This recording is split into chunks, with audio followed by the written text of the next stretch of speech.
The Civil War is brewing. He was on his own probably by 1854 or thereabouts.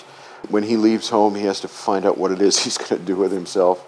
And he went to work for a Fond du Lac newspaper as a typesetter, and spent some time doing that.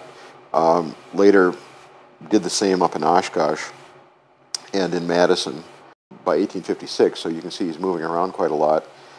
He followed an editor down to Lawrence, Kansas.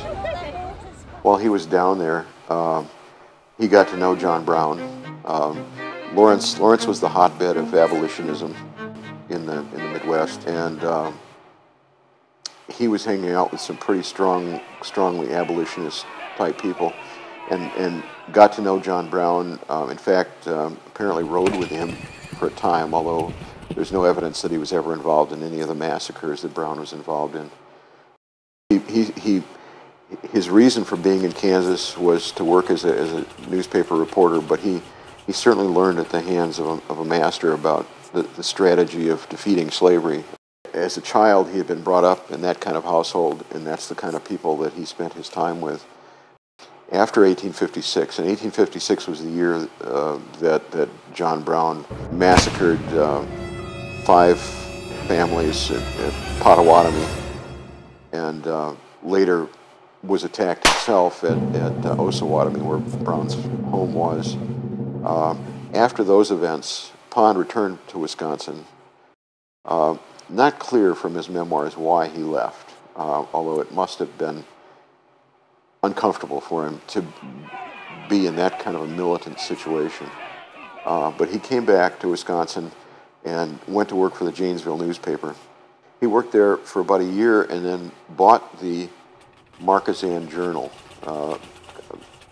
a fledgling newspaper, small circulation, and edited that for a couple of years. While he was editing that and doing fairly well with it, the war began in April of 61. By October of 61, Pond has an editorial announcing that he was leaving the paper and organizing a company of the 3rd Wisconsin Cavalry.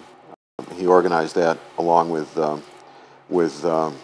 Edward Stevens from Kingston, who was at one time at least the owner of the Kingston House.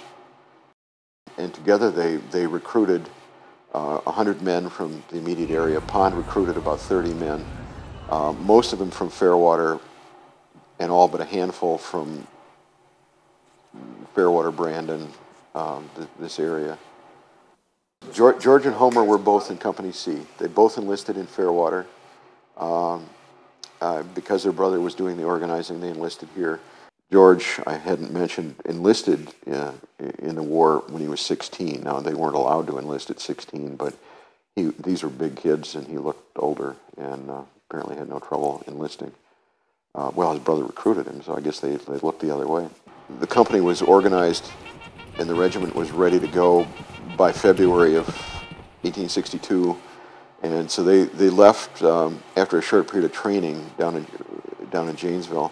Left for Kansas. They were going to be in the Western theater of the war, and they arrived in Kansas.